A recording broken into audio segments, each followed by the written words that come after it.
Canto 2. The day was going, and the dusky air was taking the living things that are on earth from their fatigues, and I alone was preparing to sustain the war alike of the journey and of the woe, which my memory that errs not shall retrace. O Muses, O lofty genius, now assist me. O memory that didst inscribe that which I saw, here shall thy nobility appear. I began, Poet, who guidest me, consider my power, if it be sufficient, before thou trust me to the deep paths. Thou sayest that the parent of Silvius, while still corruptible, went to the immortal world, and was there in the body. And truly, if the adversary of evil ill was courteous to him, it seems not unmeet to the man of understanding, thinking on the high effect that should proceed from him, and on the who and the what.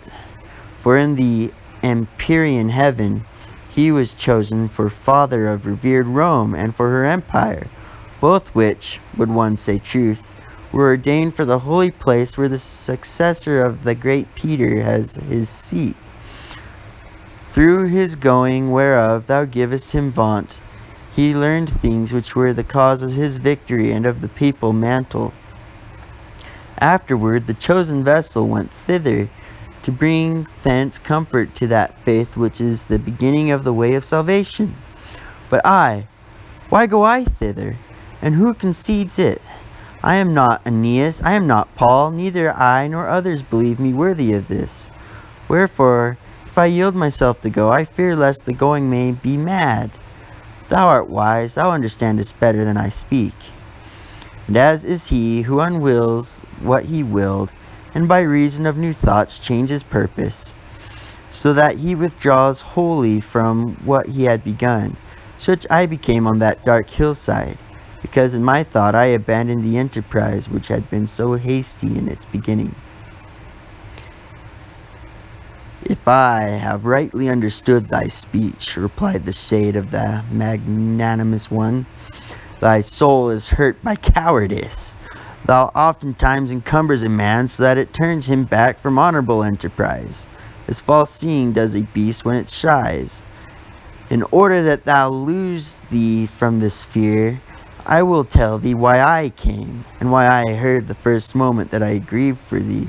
I was among those who are suspended, and a lady blessed and beautiful called me, and that I besought her to command. Her eyes are more shining than the star. She began to say to me, sweet and clear, with an angelic voice in her speech, O courteous Mantuan soul, of whom the fame yet lasts in the world, and shall last so long as motion continues, my friend, and not of fortune, is so hindered on his road upon the desert hillside, that he is turned for fear, and I am afraid, through that which I have heard of him in heaven, lest he be already so astray that I may have risen late to his succor. Now do thou move, and with thy ornate speech, and with whatever is needed for his deliverance, assist him so that I may be consoled thereby. I am Beatrice who make thee go. I come from a place whither I desire to return. Love moved me, and makes me speak.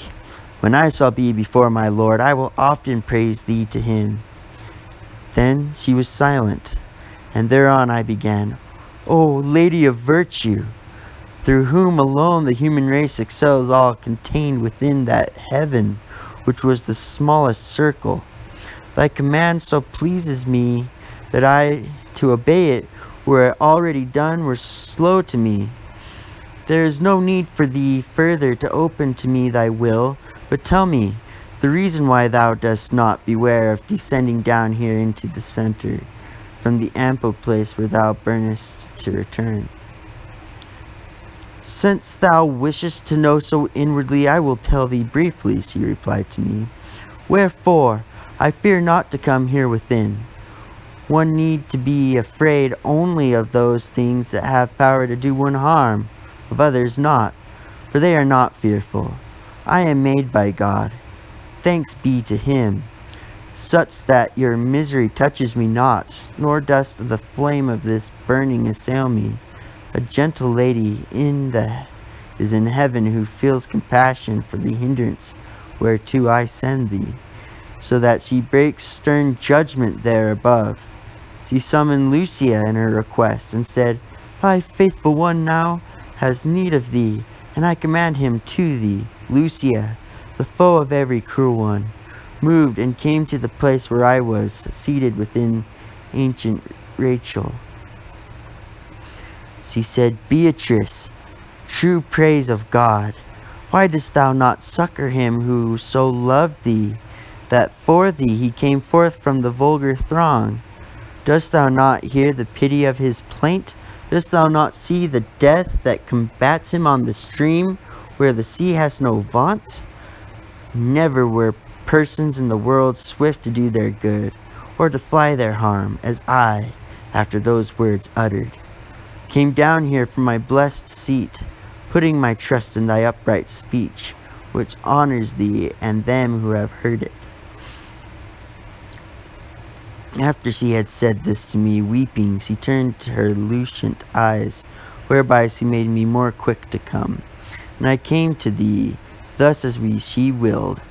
I withdrew thee from before that wild beast which took from thee the short way on the beautiful mountain. What is it then? Why dost thou hold back? Why dost thou harbor such cowardice in thy heart? Why hast thou not daring and assurance, since 3 such blessed ladies care for thee in the court of heaven, and my speech pledges thee such good?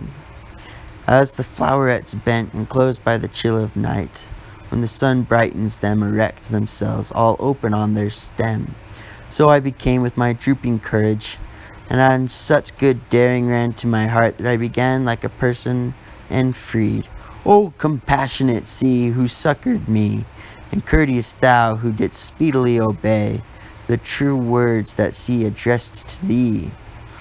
Thou by thy words hast so disposed my heart with desire of going, that I have returned to my first intent. Now go, for one soul will in us both, thou leader, thou Lord, and thou Master. Thus I said to him, and when he moved on, I entered along the deep and savage road.